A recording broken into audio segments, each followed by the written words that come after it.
when everything falls apart, when the systems we've trusted for generations crumble before our eyes, when the very fabric of economic society begins to unravel, what remains standing? Throughout human history, one asset has outlived empires, survived revolutions, and endured when all else failed. Not because of government decree, not because of technological innovation, but because of something far more primal in the human psyche. This is the story of gold. Not just as a precious metal or investment vehicle, but as humanity's final financial refuge when the unthinkable happens. Welcome to the ultimate examination of what happens when paper promises fail. Digital assets vanish, and centuries of financial evolution are stress-tested to breaking point. I'm your guide through this journey into economic history's darkest moments, and the golden thread that has consistently led people back to the light. Before we understand gold's role during collapse, we must first understand what economic collapse truly means.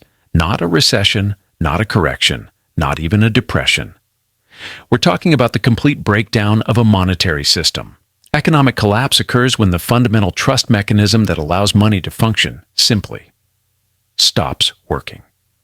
When promises are broken on a mass scale, when the currency that built a nation becomes worthless almost overnight. In the modern world, we've built incredibly sophisticated financial systems, electronic transfers, derivatives, futures markets, monetary policy tools, all designed to create stability and prevent catastrophe. Yet these systems share one critical vulnerability. They require trust to function. When that trust evaporates, and whether through hyperinflation, sovereign default, banking collapse, or currency crisis, the consequences cascade through society with devastating speed.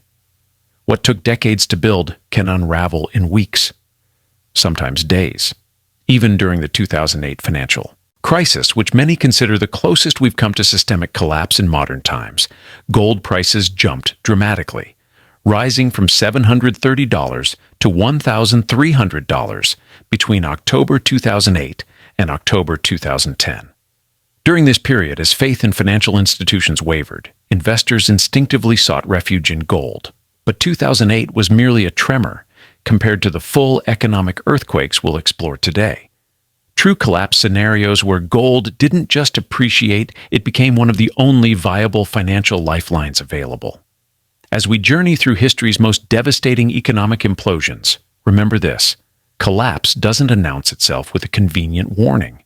It arrives disguised as temporary problems, dismissed by experts and recognized for what it truly is only after it's too late to prepare. What makes gold different? Why, across vastly different cultures, time periods, and economic systems, does this particular element consistently emerge as the final trusted store of value? The answer lies in gold's unique combination of physical and psychological properties that make it ideally suited to serve as crisis money. First, gold is practically indestructible. It doesn't rust, corrode, or decay. Gold artifacts from ancient Egypt still gleam as brightly today as they did when created 5,000 years ago. This permanence creates an unmatched sense of stability. Second, gold cannot be created or destroyed by normal means. Unlike paper currency, which can be printed at virtually no cost, or digital money, which can be created with keystrokes, gold must be physically mined from the earth at considerable expense. This natural scarcity provides a powerful check against inflation. Third, gold is universally recognizable and valued. Across language barriers, political systems, and cultural divides, gold's distinctive properties make it immediately identifiable and desired. Fourth, gold is highly portable for its value. A relatively small amount of gold can represent enormous purchasing power, allowing wealth to be transported or concealed in emergencies. Fifth, gold is divisible without losing its essential properties. Whether as dust, flakes, or coins, each portion maintains proportional value. Finally, and perhaps most critically, gold exists outside the digital financial grid. It cannot be frozen by sanctions, erased by cyber attacks, or devalued by keystroke. These properties stand in stark contrast to our modern financial system. Today's wealth exists primarily as electronic entries, numbers in databases that represent promises of value rather than value itself. In normal times, this system functions seamlessly. But during collapse, and these digital promises can vanish in an instant. This isn't theoretical. Throughout history, when monetary systems have failed catastrophically, gold has consistently served 5 critical functions that nothing else can reliably provide. Let's examine each one through the lens of actual economic collapses. Germany, 1923. The aftermath of World War I left the country economically crippled, saddled with impossible war reparations. The German government's solution? Print more money. The results were catastrophic. At hyperinflation's peak, prices doubled every 3.7 days. Workers were paid twice daily because money lost value so quickly. People burned banknotes for heat because they were worth less than firewood. Yet amid this financial devastation, those who held gold maintained their purchasing power. While paper fortunes evaporated overnight, gold held its value, not because of government decree, but because of its intrinsic properties. Fast forward to Zimbabwe, 2008. Hyperinflation reached an almost unfathomable 79.6 billion% month on month. The government eventually printed a $100 trillion note, currency that wouldn't buy a loaf of bread. Once again, gold served as a lifeboat. Those with gold could still purchase necessities, while the currency became worthless paper. When the entire monetary system reset, gold holders preserved their wealth across the chasm of economic destruction. This wealth preservation function of gold during hyperinflation isn't coincidental. It's mathematical. When a currency is being debased through excessive printing, gold's natural scarcity provides a counterbalance. You cannot print more gold. During the inflationary pressure of the 1970s, gold surged from $35 per ounce to an inflation-adjusted peak of about $3,300 in today's dollars by January 1980. Similarly, during the Great Recession, as the Federal Reserve engaged in unprecedented monetary expansion, gold prices increased dramatically, rising 12.8% in 2009 alone. But wealth preservation is just the beginning of gold's function during collapse. As we're about to see, when economic systems completely break down, gold transitions from an investment asset to something far more fundamental. Greece, 2015. Capital controls limit bank withdrawals to €60 per day. Electronic payment systems are restricted. The banking system teeters on the edge of insolvency.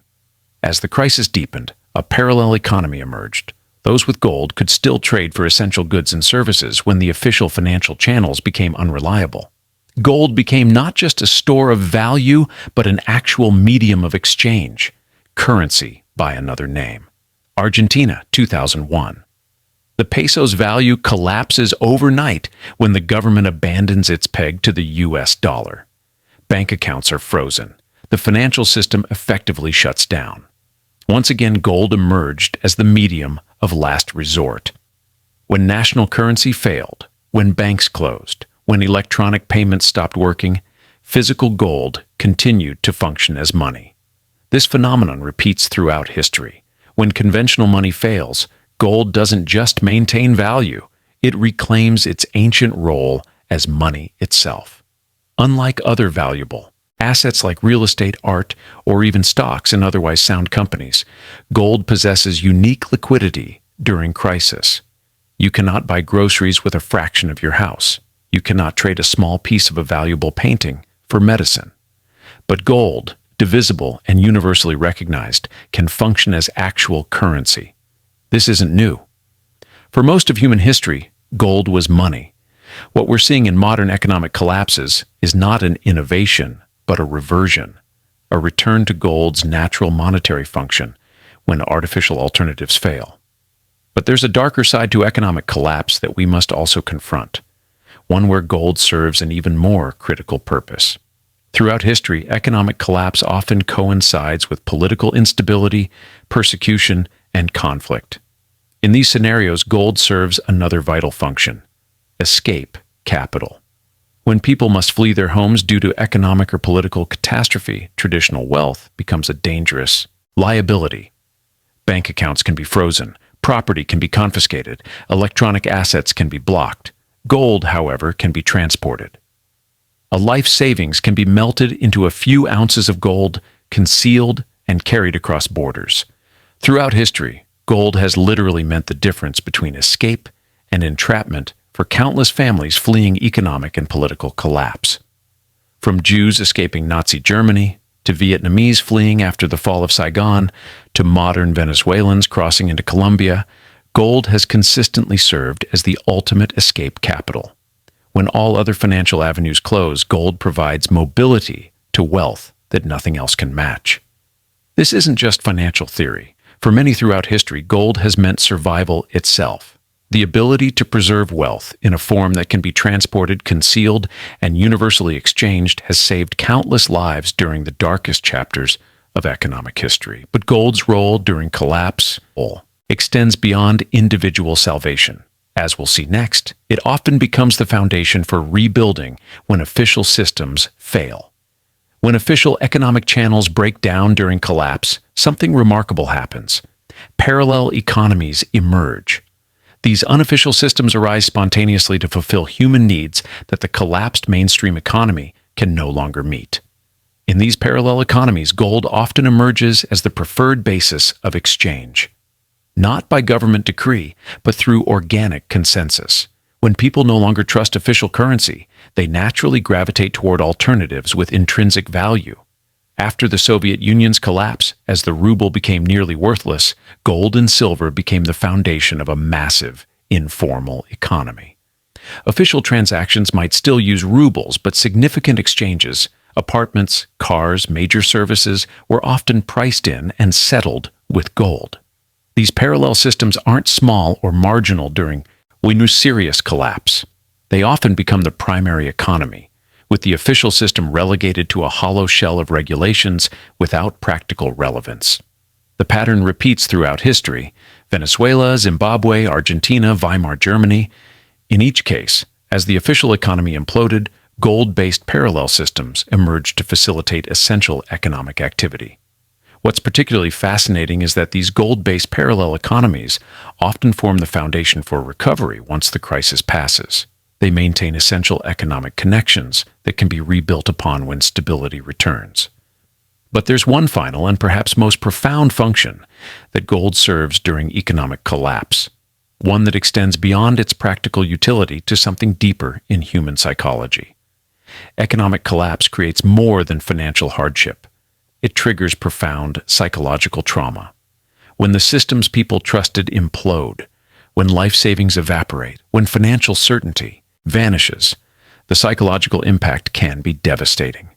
Throughout history, gold has served as a psychological anchor during these periods of extreme uncertainty.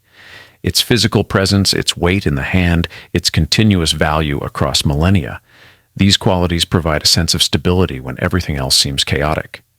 This psychological function shouldn't be underestimated. During Venezuela's ongoing crisis, interviews with citizens who maintained some gold holdings reveal something striking. Beyond the practical value, gold provided emotional resilience. It represented hope, stability, and the belief that the crisis would eventually end. Modern behavioral economics helps explain this phenomenon. Humans experience loss aversion. The pain of losing is psychologically about twice as powerful as the pleasure of gaining. When all financial instruments become uncertain, the historical stability of gold provides a powerful psychological refuge against this sense of loss. This explains why, even when gold might not be the optimal investment by pure financial metrics, people gravitate toward it during a crisis. Gold isn't just a financial asset, it's a psychological insurance policy against the unthinkable. In many ways, this psychological function may be gold's most important role during collapse. Beyond its practical utility, gold provides something that spreadsheets and financial theories often overlook. Human beings need psychological stability as much as financial stability to weather catastrophic events. While we focused on gold's function during collapse, it's equally important to understand its role during recovery. Economic systems do eventually stabilize, currencies are reformed, and nations rebuild from even the most devastating financial implosions. After the Weimar hyperinflation, Germany introduced the Rentenmark, effectively resetting its currency. After Zimbabwe's collapse, the country ultimately abandoned its currency altogether, adopting foreign currencies instead. Argentina, Greece, Venezuela, each crisis eventually finds its resolution. During these recovery phases, gold's role changes significantly. Often, the tremendous premium that gold commands during peak crises subsides as confidence in conventional assets returns. Those who converted all wealth to gold during stable periods may underperform once recovery begins. This historical perspective reveals an important truth about gold. When viewed over the broad sweep of financial history, gold serves as a useful hedge during specific conditions like high inflation or market uncertainty, but it may underperform other assets during periods of stability and growth. This isn't an argument against gold. Quite the opposite. It's an argument for understanding gold's specific role in a broader financial strategy. Gold isn't meant to replace all other assets. It's meant to function as insurance against the worst-case scenario, the catastrophic events we've explored throughout this program. In today's complex financial landscape, the concept of crisis insurance has evolved beyond physical gold alone. Digital alternatives like cryptocurrency, decentralized finance, and tokenized precious metals offer new approaches to the ancient problem of financial collapse preparation. These modern alternatives each attempt to replicate specific aspects of gold's crisis utility. Cryptocurrencies aim to provide censorship resistance and portability. Tokenized precious metals attempt to combine gold's intrinsic value with digital convenience. Strategic foreign currencies seek to diversify monetary system risk. Even within the physical precious metal sphere, alternatives to gold exist. Silver offers many of gold's properties at a lower value density, potentially providing better utility for smaller transactions during crises. Platinum and palladium represent other options with similar physical durability. The optimal approach likely combines elements of these various options, tailored to specific risk scenarios and personal circumstances. The goal isn't necessarily to predict exactly which crisis might occur, but to build resilience against a wide range of potential economic disruptions. But beyond the theoretical aspects, practical considerations remain essential for anyone serious about financial preparedness. The practical aspects of gold ownership during a crisis deserve careful consideration. How much is appropriate? In what form? Where should it be stored? How can authenticity be verified during chaotic conditions? Historical patterns suggest diversification even within gold holdings. Government-minted coins often provide the best recognition factor during a crisis, reducing authentication concerns. Smaller denominations offer better utility for everyday transactions. Jewelry combines practical value with potential social acceptability in cultures where overt gold ownership might attract unwanted attention. During true economic collapse, gold authentication becomes a critical skill. Simple testing methods that don't require complex equipment, specific gravity tests, magnet tests, visual inspection for hallmarks, have proven valuable throughout history. Direct address to camera, personal, and reflective tone. Perhaps the most important practical wisdom comes from those who have actually lived through economic collapse. Their consistent advice transcends the financial specifics. Gold should be viewed as insurance, not speculation. Its purpose is protection against catastrophe, not profit maximization. We didn't become rich from our gold, but we survived when others didn't. Gold bought our family's passage to safety. When nothing else worked, gold still worked. It wasn't about getting ahead, it was about not losing everything. These testimonials capture the essence of gold's true purpose during collapse. Not to make fortunes, but to preserve what matters most when all other financial options fail. Throughout our journey across history's most devastating economic implosions, we've traced a golden thread that connects human experience across centuries. From ancient civilizations to modern financial systems, gold has consistently emerged as the final trusted medium when all else fails. Empires rise and fall. Currencies come and go. Economic systems evolve and collapse. Yet gold's fundamental role as the asset of last resort has remained remarkably constant. Not through government decree or academic theory, but through the revealed preferences of people facing financial catastrophe. This continuity speaks to something profound about human financial psychology. Despite all our technological advancement, despite the sophistication of modern monetary policy, despite the digital transformation of finance, at critical moments, we still seek the tangible security that gold uniquely provides. The purpose of understanding gold's role during collapse isn't to promote fear or extreme preparations. Rather, it's to recognize the lessons that history teaches consistently across vastly different times and places. Financial systems are human creations, subject to human frailties. No monetary system, no matter how sophisticated, has proven immune to catastrophic failure under certain conditions. Prudence suggests incorporating these historical lessons into modern financial planning, not by converting all assets to gold in fear of imminent collapse, but by understanding gold's specific utility as insurance against worst-case scenarios that have occurred repeatedly throughout financial history. In the end, gold's enduring relevance isn't about the metal itself, but about what it represents: humanity's continuous search for financial security that transcends the promises and systems of the moment. Whether that security will come from gold itself in future crises or from new innovations that better fulfill its ancient functions remains to be seen. What history teaches us with certainty is that the need for such security is unlikely to disappear anytime soon.